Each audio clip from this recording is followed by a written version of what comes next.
It's really wild how two people will spend, well, maybe 40 hours just agonizing over hotel reviews for one single trip. Oh, completely. Checking every single photo online. Right. But then they won't spend even 30 minutes talking about their shared money future, like at all. It is the ultimate blind spot, honestly. We plan so hard for the fun stuff, but we avoid the very engine that makes those trips happen. Yeah. And think about the last time you, like, brought up a shared expense with your partner. Oh, the tension. Exactly. Did you feel your chest tighten? Yeah. Just that slight spike in your heart rate? Or maybe a knot in your stomach? It's a physical reaction for a lot of people. It really is. Yeah. I mean, people actually find it easier to discuss their weight or even their mental health struggles than to talk about their exact income or their debt. That intense avoidance, it creates this huge vacuum. And what's truly wild about all this isn't just the couples who argue loudly. Right, the screamers. Yeah, it's actually about the couples who keep separate secret accounts. Oh, wow. Secret account. Yeah. And they aren't unhappier because there is less money, right? The math isn't the real issue. Oh, what is it? The secrecy itself acts like this quiet acid. It just fundamentally eats away at the foundation of trust. Okay, let's unpack this for a second. Because if secrecy is the real poison, we have to look at what's actually happening beneath the surface of a typical money fight. Exactly. Like when two people are standing in the kitchen, right, arguing over a credit card bill. Yeah. They're almost never actually arguing about the numbers on the screen. The numbers are just a stand-in. They're a proxy. Right. Because deep down, money represents our deepest mental needs. Things like security, respect, control, and judgment. So it's never just about the money. Never. When someone argues about a specific purchase, they are fiercely defending one of those four pillars. Let's test that with a real-world example, something ordinary, like the grocery store scenario. Oh, a classic. Right. Say one partner buys a slightly more expensive organic item, right? And they view it as a health investment. But the other partner sees it as just this ridiculous splurge. Yeah.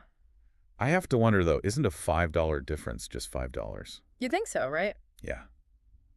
Why does a $5 organic apple result in a screaming match in the car on the way home? Well, what's fascinating here is this idea of a money script. A money script. Yeah. Basically, by the time we are 7 years old, we unconsciously download this whole belief system about what money means. Wait, by age 7? That early? That early. We just absorb it entirely from watching our parents' tiny reactions to money stress. So it is like a background operating system running without us even knowing it. Exactly. And in a relationship, you are basically trying to run two very different operating systems on the exact same network. Oh, that sounds messy. It is. And when those systems clash, the network crashes. Give me an example of that. Okay, imagine one partner grew up paycheck to paycheck, where money was just a constant source of panic. Right. Very stressful. They likely developed what you could call a scarcity script. Scarcity, okay. Yeah. For them, money is this limited resource that's constantly on the verge of running out. So that extra $5 on organic food doesn't register as a simple choice. Not at all. It acts as like a financial smoke detector. It triggers the exact same stress flood in their brain as actual physical danger. Wow. Over an apple. Literally over an apple. Their fear center is screaming that they are under threat and their survival is at risk. Meanwhile, the partner holding the organic apple might have a totally different script. Exactly. Maybe they have an avoidance script. What does that look like? Well, maybe money caused so much bitter screaming in their childhood home that their brain learned to just shut down. Just ignore it to survive. Right. They ignore price tags altogether and just swipe the card to keep the peace. Or maybe they operate on a status script, right? Where their self-worth is tied to their buying power. Yes, and how others perceive their lifestyle. So when the scarcity smoke detector goes off right next to the avoidance shutdown in the grocery aisle, that $5 becomes a massive emotional crash. It really does, and that explains so much of the friction in daily life. You see these constant micro-triggers that couples trip over all the time. Travel planning is a huge one. Oh, travel is a minefield. Right. One person wants to book a spontaneous weekend trip the second the idea hits. Just spending to feel alive and get that joy. Exactly. But the other person requires weeks of planning, 3 quotes, and a strict budget before they can even breathe normally. Right. Or think about the classic tax refund scenario. Oh yeah, when that extra money hits the checking account. One partner says, let's upgrade the couch right now. The other says, transfer all of it to the savings account immediately. And here's the thing. Neither of them is mathematically wrong. They aren't. No, they are simply acting out their childhood scripts. That makes so much sense. And think about those silent things like the streaming subscriptions. The $8 charges. Yes, just those tiny $8 monthly charges that nobody really agreed on, quietly building up this wall of anger.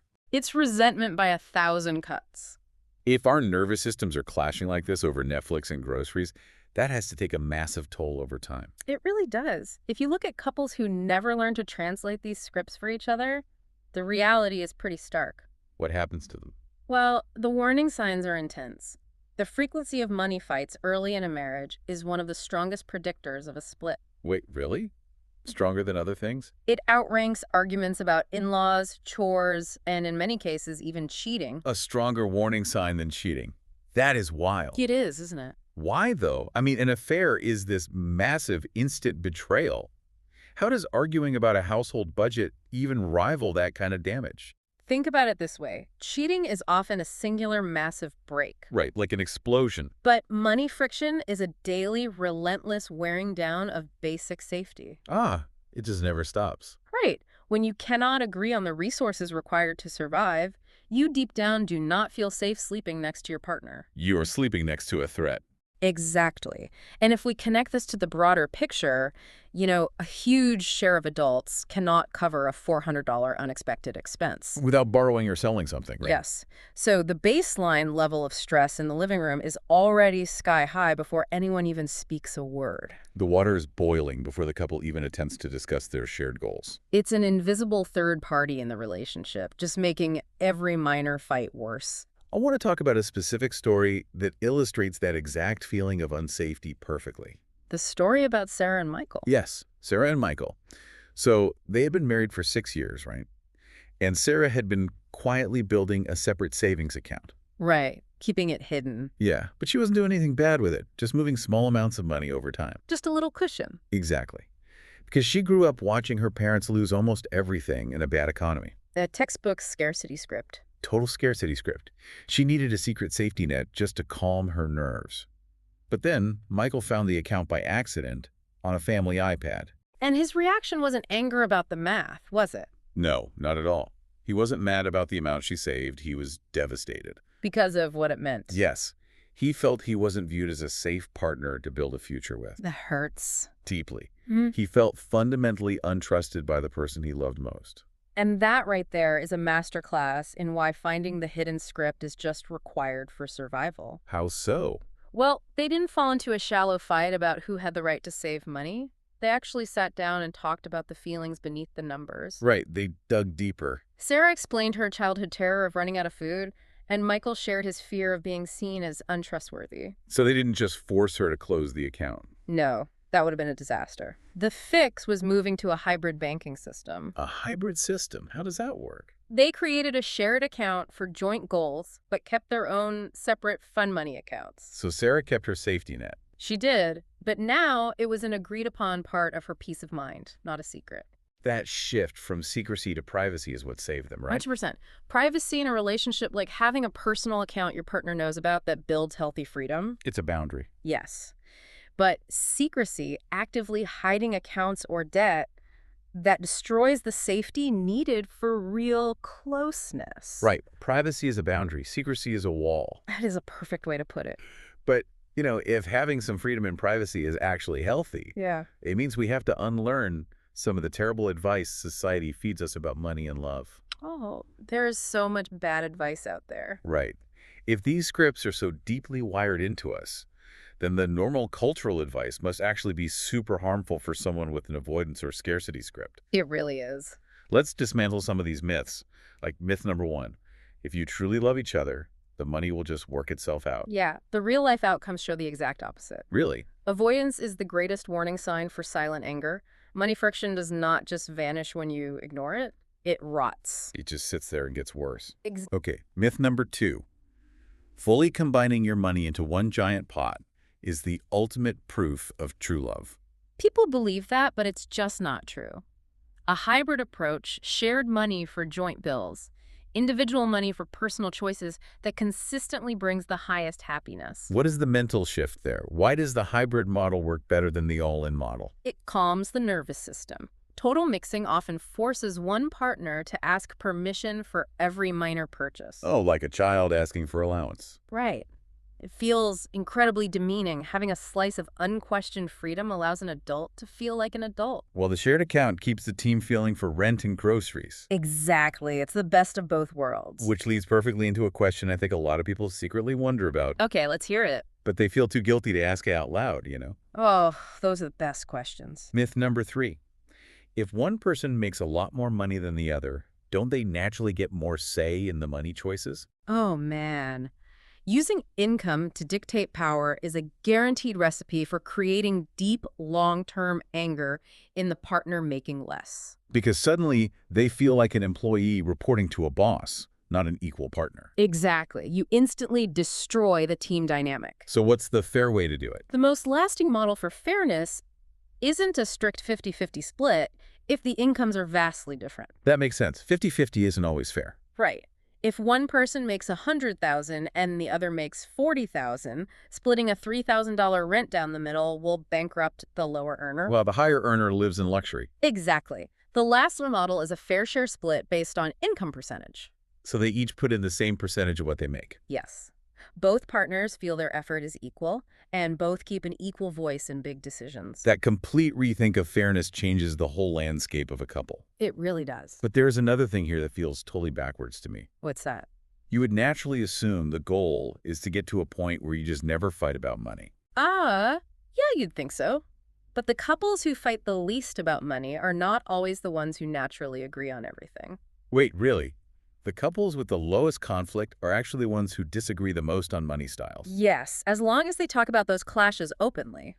So disagreeing isn't the problem. Disagreement is not the threat. The lack of respectful talking is the threat. I see. When couples with vastly different money scripts bring their friction into the light, they actually build a stronger safety net. Because they cover each other's blind spots. Exactly. The scarcity partner ensures they don't go broke, and the fun-loving partner ensures they actually enjoy their lives. It's a balance. And the words they use to navigate that friction are highly specific, right? Very specific. I've seen that couples who use the words we and us instead of I and mine report much higher happiness. Swapping a pronoun completely shifts the mindset. It signals that money is a shared project. You are a unified front facing a problem, rather than two enemies facing each other over a budget. Right. You're on the same side of the table. Okay, so we have the awareness, we know the mental traps, but, awareness without action is just trivia. It is. How do you actually do this when you go home tonight? We need a clear plan. The most vital habit to build is what I like to call the weekly 15. The weekly 15. Yeah. Schedule a 15 to 20-minute money talk once a week on the exact same day at the exact same time. Oh, so by making it a routine, money stops being an ambush. Exactly. You aren't springing a hostile budget question on your partner while they are, distracted cooking dinner or trying to get the kids to bed. Right. It becomes an expected, low-stress checkpoint. That sounds so much better. And the crucial rule for this meeting is separating the logistics from the feelings. That is such a key point. Because logistics involves paying the bills, transferring the funds, checking the balances. Mechanical stuff. Right. But emotion involves how you feel about your savings rate or the anxiety of a big purchase coming up. And you cannot do both at once. Why is that? Because of the logical brain. Exactly. Paying bills uses your thinking brain, the logical side.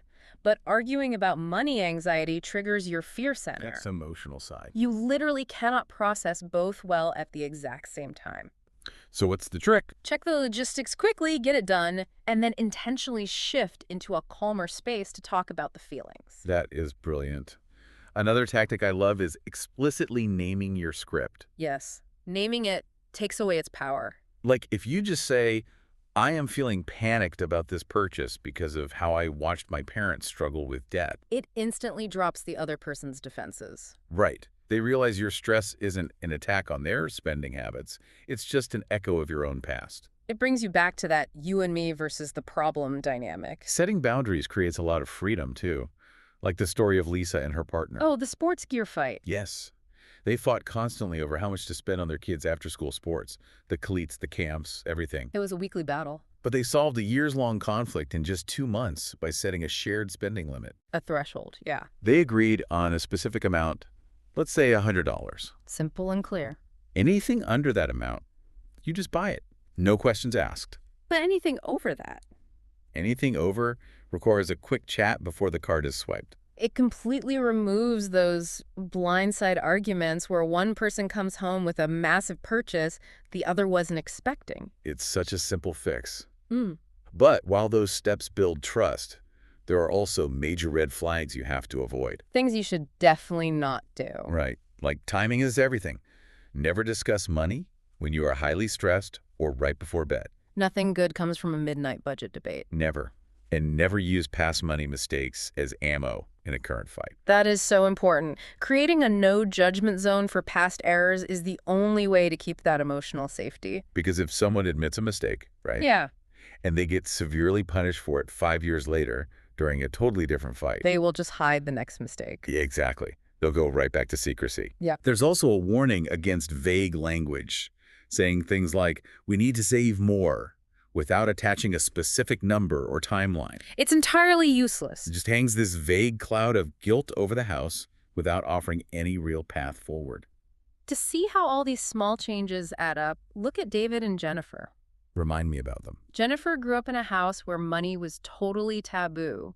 Adults only whispered about it during a crisis. Oh, wow. So for her, money talk meant danger. Her nervous system was literally wired to panic at the simple word budget. That's rough. And David. David grew up reviewing budgets openly at the dinner table. He loved it. He wanted to discuss their long-term goals constantly. Whoa, boy.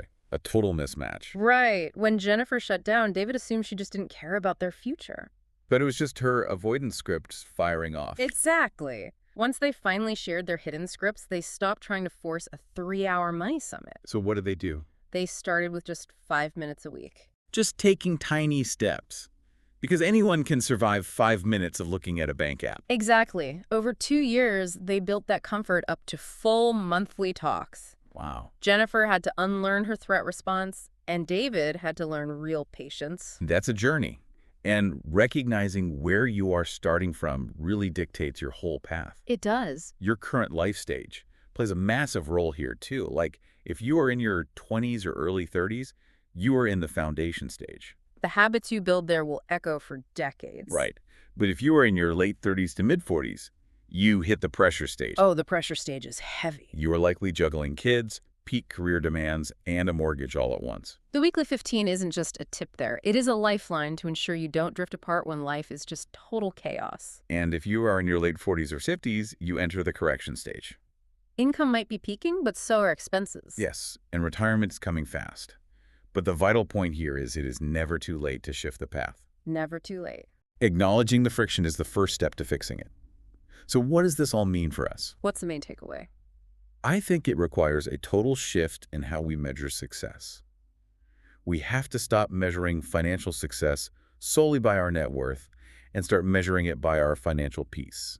I love that. Financial peace. It is about how calm, how secure, and how aligned you and your partner feel when your heads hit the pillow at night. Money is not the goal of the relationship. Not at all. It is merely a shared tool to build the life you actually want to live. And as we think about building that life, it raises a really deep question to think over. What's that? Well, we've talked about how our hidden money scripts are mostly formed before the age of 7. Right. By watching our parents. Exactly. Yeah. So if you have children or nieces or nephews around you, what unspoken money scripts are you actively writing into their minds right now? Wow, that is heavy. With every loud sigh over a credit card bill or every hushed, tense fight in the grocery aisle, we are basically handing them the operating system they will run in their own marriages 30 years from now. That fundamentally changes the stakes. We are teaching the next generation how to feel about money at this exact moment. We really are. Take this knowledge and use it. Start a 5-minute conversation tonight. Just ask one simple question. What is one money habit from your childhood that you think shaped you? You might be amazed at what you uncover. Talk soon. These thoughts, these questions, they don't have to stop here. Money Geeks has many more podcasts and videos just like this one. Subscribe to the channel and explore other episodes. They all flow the same honest way. If this podcast felt genuinely useful to you, share it with even one person in your life. That one share can bring a real change in someone's life, and it helps Money Geeks reach more people who truly need this. If this brought you real value, look for the Join button right next to the Money Geeks logo below this video. Click it and become a member of the Money Support Circle. Your support helps honest money awareness reach thousands who are silently struggling. Money Geeks moves forward because of you. Thank you so much from the heart for being here.